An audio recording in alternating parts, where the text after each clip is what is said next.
ಆತ್ಮೀಯ ಕೇಳುಗರಿಗೆ ನಮಸ್ಕಾರ. ನಂದಿ ವಿಶಾಲ ಒಂದು ಎತ್ತಿನ ಹೆಸರು. ಒಬ್ಬ ಬ್ರಾಹ್ಮಣನಿಗೆ ದಾನವಾಗಿ ಬಂದಂಥ ಕರುವನ್ನು ಆ ಬ್ರಾಹ್ಮಣ ಬೆಳೆಸಿ ಒಳ್ಳೆ ಗಟ್ಟುಮುಟ್ಟಾದ ಎತ್ತನ್ನಾಗಿಸಿದ್ದ. ಆ ಎತ್ತೇ ನಂದಿ ವಿಶಾಲ. ಬ್ರಾಹ್ಮಣನಿಗೆ ನಂದಿ ವಿಶಾಲನಂದರೆ ಬಹಳ ಪ್ರೀತಿ. ನಂದಿ ವಿಶಾಲನಿಗೂ ಬ್ರಾಹ್ಮಣನಂದರೆ ಭಕ್ತಿ.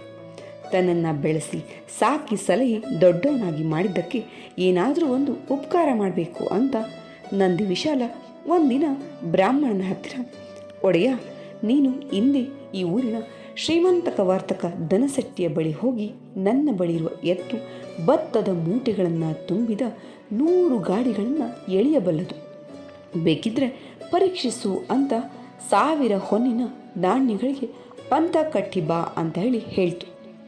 ಬ್ರಾಹ್ಮಣನಿಗೆ ಮೊದಲು ಅನುಮಾನ ಆಯಿತು. ಒಂದು ಎತ್ತು ಎಲ್ಲಿಯಾದರೂ 100 ಗಾಡಿಗಳನ್ನು ಎಳಿಲಿಕ್ಕೆ ಸಾಧ್ಯನಾ ಅಂತ ಅನುಮಾನಿಸ್ತಾನೆ ನಿಂತ ಬ್ರಾಹ್ಮಣನಿಗೆ ಮತ್ತೆ ಹೇಳ್ತು, ಅಯ್ಯ ಬ್ರಾಹ್ಮಣ, ಸಂದೇಹ ಪಡ್ತಿರುವೆ ಯಾಕೆ? ನಾನು ಹೇಳಿದ ಹಾಗೆ ಮಾಡು, ನಿನಗೆ ಒಳ್ಳೆ ಅದೃಷ್ಟ ಕಾದಿದೆ ಅಂತೂ ಆ ಎತ್ತು ಮಾತನಾಡಿದ್ದೇ ಬ್ರಾಹ್ಮಣನಿಗೆ ಬೆರುಕುಂಟು ಮಾಡಿತ್ತು. ಇನ್ನು 100 ಹೊರೆ ತುಂಬಿದ ಗಾಡಿಯನ್ನೆಳೆಯುತ್ತೆ ಅಂದರೆ ಇರಬಹುದು ಅಂದ್ಕೊಂಡು ಬ್ರಾಹ್ಮಣ ದನಸೆಟ್ಟಿಯ ಮನೆಗೆ ಹೋದ. ದನಸೆಟ್ಟಿ ಆಗ ತಾನೇ ಊಟ ಮುಗಿಸಿ ಎಲೆ ಅಡಿಕೆ ಜಗಿತಾ ಇದ್ದ. ಏನು ಸ್ವಾಮಿ, ಮಠ ಮಧ್ಯಾಹ್ನ ದಯಮಾಡಿಸಿದ್ದೀರಿ, ಬನ್ನಿ ಊಟ ಮಾಡಿರಂತೆ ಅಂತ ಹೇಳ್ದ. ದನಸೆಟ್ಟಿ ಹತ್ರ ಬ್ರಾಹ್ಮಣ ಹೇಳ್ದ, ಸಾಹುಕಾರರೇ, ನನ್ನ ಬಳಿ ನಂದಿ ವಿಶಾಲ ಅನ್ನೋ ಎತ್ತಿದೆ. ನೀವು ಬೇಕಾದ ಹೇಳಿ, ನನ್ನ ಎತ್ತಿನಷ್ಟು ಗಟ್ಟಿ ಮುಟ್ಟಾದ ಎತ್ತು ಈ ಊರಿನಲ್ಲಿ ಯಾರ ಬಳಿಯೂ ಇಲ್ಲ ಅಂದ. ದನಸೆಟ್ಟಿ, ಏನಂದಿರಿ? ಈ ಊರಿನಲ್ಲಿ ಯಾರ ಬಳಿಯೂ ಇಲ್ಲವೆಂದ್ರ ಯಾಕೆ? ನನ್ನ ಬಳಿಯೇ ಬಲಿಷ್ಠವಾದ 5-6 ಎತ್ತುಗಳು ಇದೆಯಲ್ಲ ಅಂದ. ಸಾಹುಕಾರ್ರೆ, ನಿಮ್ಮ ಬಳಿ ಎತ್ತಿರಬಹುದು, ಆದರೆ ನನ್ನ ನಂದಿ ವಿಶಾಲ ಸಾಮಾನ್ಯವಾದ ಎತ್ತಲ್ಲ. 100 ಹೊರೆ ತುಂಬಿದ ಗಾಡಿಗಳನ್ನು ಸಲೀಸಾಗಿ ತಾನೊಂದೇ ಎಳೆಯಬಲ್ಲದು, ಬೇಕಿದ್ರೆ ಪರೀಕ್ಷಿಸಬಹುದು ಅಂದ. ಏನು ಬ್ರಾಹ್ಮಣರೇ, ತಮಾಷೆ ಮಾಡ್ತಾ ಇಲ್ಲ ತಾನೇ ಅಂತ ಕೇಳ್ದ. ಒಂದು ಎತ್ತು 100 ಗಾಡಿ ಎಳೆಯಬಲ್ಲದೆ? ಸರಿ, ಹಾಗಾದರೆ ನೋಡೇ ಬಿಡೋಣ ಅಂತ ಆ ದನಸೆಟ್ಟಿ ಹೇಳ್ದ.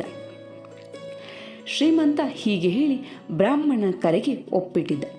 ಇಬ್ಬರಲ್ಲೂ ಪಂಥ ಆಯಿತು. ಗೆದ್ದವರು ಸೋತವರಿಂದ 1000 ಹೊನ್ನಿನ ನಾಣ್ಯಗಳನ್ನು ಪಡೆಯುವುದು ಅನ್ನೋದೇ ಇದೇ ಪಂಥ. ಒಂದಿನ ಗೊತ್ತು ಮಾಡಲಾಯಿತು. ಅಂದು 100 ಗಾಡಿಗಳನ್ನು ಸಿದ್ಧಪಡಿಸಲಾಯಿತು. ಬ್ರಾಹ್ಮಣನಿಗೆ ಹೀಗೋ ತನ್ನ ನಂದಿ ವಿಶಾಲ ಗಾಡಿಗಳನ್ನೆಳೆದು 1000 ಹೊನ್ನಿನ ನಾಣ್ಯಗಳನ್ನು ಕೊಡಿಸ್ತದೆ ಅಂತ ಕುಣಿದಾಡ್ಬಿಟ್ಟ. ನಂದಿ ವಿಶಾಲನಿಗೆ ಒಂದು ಬಂಡಿ ಕಟ್ಟಿ ಉಳಿದ ಬಂಡಿಗಳನ್ನು ಆ ಮೊದಲು ಬಂಡಿಗೆ ಒಂದರ ಹಿಂದೆ ಒಂದರಂತೆ ಕಟ್ಟಲಾಯಿತು. ಈ ದೃಶ್ಯವನ್ನು ನೋಡಲಿಕ್ಕೆ ಊರಿನ ಜನ ಕಾತುರತೆಯಿಂದ ಕಾಯ್ತಾ ಇದ್ದು. ಬ್ರಾಹ್ಮಣ ಮೊದಲನೇ ಬಂಡಿಯನ್ನು ಏದ. ತಾನು 1000 ಹೊನ್ನಿನ ನಾಣ್ಯಗಳ ಒಡೆಯನಾಗ್ತಾನೆ, ಸಿರಿವಂತನಾಗ್ತಾನೆ ಅನ್ನೋದರಲ್ಲಿ ಅವನಿಗೆ ಅಹಂಕಾರ ಹುಟ್ಟುಬಿಟ್ಟು ಬಂಡಿ ಏರಿದ ಕೂಡಲೇ, ಏ ನಂದಿ ವಿಶಾಲ, ನನ್ನ ಮನೆ ಅನ್ನ ತಿಂದು ಕೊಬ್ಬಿ ಬೆಳೆದಿದ್ಯಾ, ಹಾಳಾದವನೇ, ಏನೋ 100 ಗಾಡಿ ಹೇಳ್ತೀಯಂತೆ ಅಂತ ಬೊಗಳಿದೆಯಲ್ಲ, ಬೇಗ ಹೇಳಿ ಅಂತ ಜಬರ್ದಸ್ತಿ ಮಾಡಿಬಿಟ್ಟ. ಬ್ರಾಹ್ಮಣ ಬಹುಬೇಗ ತನಗೆ 1000 ನಾಣ್ಯಗಳು ಸಿಗ್ತವೆ, ಆ ನಾಣ್ಯಗಳಿಗೆ ಇನ್ನಷ್ಟು ಎತ್ತುಗಳನ್ನ ಖರೀದಿಸಿ ಪಂಥ ಹೂಡಿ ಭಾರೀ ಶ್ರೀಮಂತನಾಗ್ತಾನೆ ಅಂತ ಮನದಲ್ಲಿ ಯೋಚಿಸಲಿಕ್ಕೆ ಶುರು ಮಾಡ್ದ. ನಂದಿ ವಿಶಾಲನಿಗೆ ಕೆಟ್ಟ ಕೋಪ ಬಂತು. ತನ್ನ ಒಡೆಯ ಈ ರೀತಿಯಾಗಿ ಹೀನಾಯವಾಗಿ ಬೈತಿದ್ದಾನಲ್ಲ ಅಂತ ನೊಂದುಕೊಂಡು ಒಂದು ಹೆಜ್ಜೆಯನ್ನು ಮುಂದಿಡಲಿಲ್ಲ. ಬ್ರಾಹ್ಮಣನಿಗೆ ಸಿಟ್ಟು ಬಂದು ಚಾವಟಿಯಿಂದ ನಂದಿ ವಿಶಾಲನ ಬೆನ್ನ ಮೇಲೆ ಬಾರಿಸ್ದ. ಆದರೂ ನಂದಿ ವಿಶಾಲ ಜಗಳೇ ಇಲ್ಲ. ದನಸೆಟ್ಟಿ ತನ್ನ ಆಸನದಿಂದ ಕೆಳಗಿಳಿದು, ಬ್ರಾಹ್ಮಣರೇ, ಏನೋ ನಿಮ್ಮ ಎತ್ತನ್ನು ಹಾಡಿ ಹೊಗಳಿದ್ರೆ ಈ ಎತ್ತು ಮುಂದೆ ಹೋಗ್ತಾ ಇಲ್ಲ, ಕೊಡಿ, ಪಂದ್ಯವನ್ನು ಈಗ ಗೆದ್ದಿದ್ದು ನಾನು ಅಂತ ಜಬರ್ದಸ್ತಿ ಮಾಡಿ 1000 ನಾಣ್ಯಗಳನ್ನು ತೆಗೆದುಕೊಂಡು ಹೋಗೇ ಬಿಟ್ಟ. ಬ್ರಾಹ್ಮಣ ಮಾರನೇ ದಿನ ಹಾಸಿಗೆ ಬಿಟ್ಟು ಏಳಲಿಲ್ಲ. ಯಾವ ಕೆಲಸವನ್ನು ಮಾಡದೆ ಬಿದ್ದುಕೊಂಡೇ ಇದ್ದ. ನಂದಿ ವಿಶಾಲ ಬ್ರಾಹ್ಮಣನ ಬಳಿಗೆ ಬಂದು, ಅಯ್ಯ ಬ್ರಾಹ್ಮಣ, ಯಾಕೆ ಮಲಗಿದಿರುವೆ, ಏಕೆ ಹೇಳೋದಿಲ್ವೇ ಅಂತ ಕೇಳ್ತು. ಅದಕ್ಕೆ ಬ್ರಾಹ್ಮಣ, ನಂದಿ ವಿಶಾಲ, ನಾನೆಲ್ಲಿ ಮಲಗಿದ್ದೀನಿ, ನನಗೆ ನಿದ್ದೆ ಆದರೂ ಬರೋದೆ, ನಿನ್ನ ಮಾತು ಕೇಳಿ ನನ್ನಲ್ಲಿದ್ದ ಹಣವನ್ನೆಲ್ಲ ಕಳೆದುಕೊಂಡೆ ಅಂತ ಪೇಚಾಡ್ದ. ಆಗ ನಂದಿ ವಿಶಾಲ, ಇದರಲ್ಲಿ ನನ್ನ ತಪ್ಪೇನಿದೆ? ನೀನು ನನ್ನನ್ನೇಕೆ ಅಷ್ಟು ಜನರ ಮುಂದೆ ಕೊಬ್ಬಿದವನೇ, ಹಾಳಾದವನೇ ಅಂತ ಬೈದು ಅವಮಾನ ಮಾಡಿದೆ? ನಾನೇನಾದರೂ ನಿನ್ನ ಮನೆ ದೋಚಿದ್ನ ಅಂತ ಕೇಳ್ತು.